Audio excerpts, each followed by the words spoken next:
ABC News spent a full hour of network primetime talking to these two. Why does something that completely inane like that fascinate us? Our culture has gone from GE College Bowl to the guy on Wheel of Fortune who asks, is there an F as in Pharaoh? Is intelligence a liability nowadays? I think we can answer that with one word. Duh. America's never been what you would call highbrow, but these days it seems our collective cranial ridge is sloping like the shoulders of the bar boy at the Kennedy compound. Now, I don't want to get off on a rant here, but we live in an era and a time when calling someone an Einstein is considered to be somewhat of an insult. Morons are out there in force, making left-hand turns from right-hand lanes, trying to pay for drive-through tacos with a fucking check, calling 411 to get the number for information. And in most of our fine metropoli, the riposte "fuck off" will get you a seat at the local Algonquin round table. What happened? I'll tell you what happened. First and foremost, as a matter of fact, numbers 1, 2, and what comes after 2, we didn't pay enough attention to our education system. We've got to stop paying teachers like the kid who delivers grit. You know,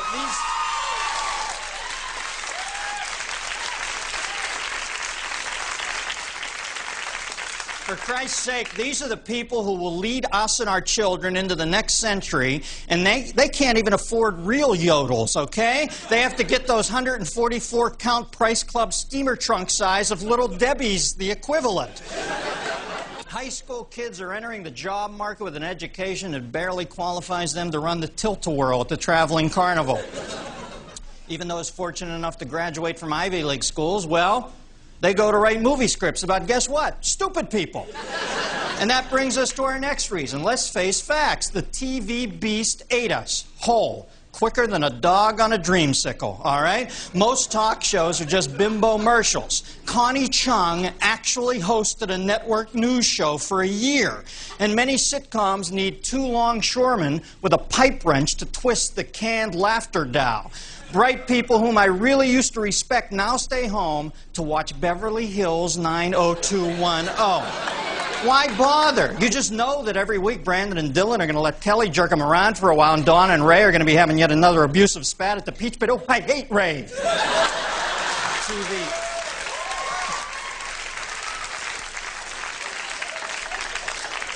TV producers say Americans enjoy the stupid shit. But hey, it's the same reason Eskimos enjoy blubber. It's the only fucking thing available at the Arctic buffet, okay?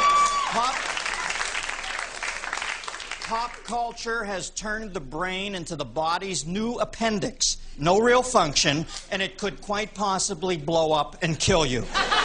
As organs go, you just don't need your brain anymore. As a matter of fact, I'm certain in the very near future, people will go to the hospital, or should I say turn on the hospital channel, and get their brains taken out, just as a precaution.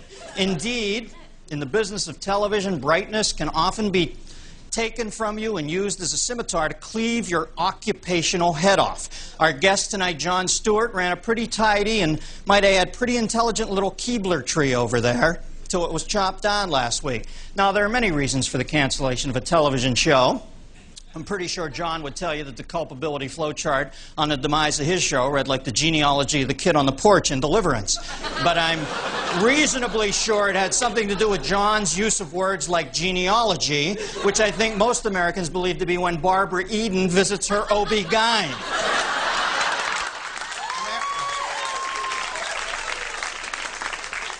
America, we are at a fork in the road. To the left, you've got books.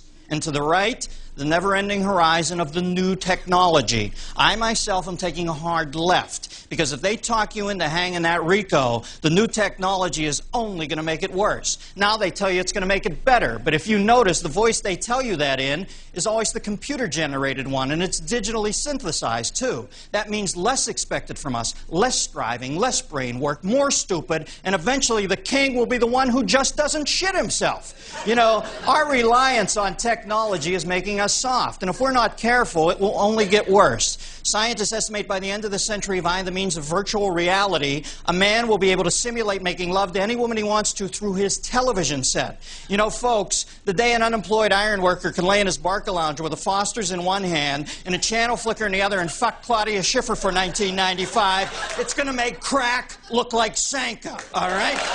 Of course...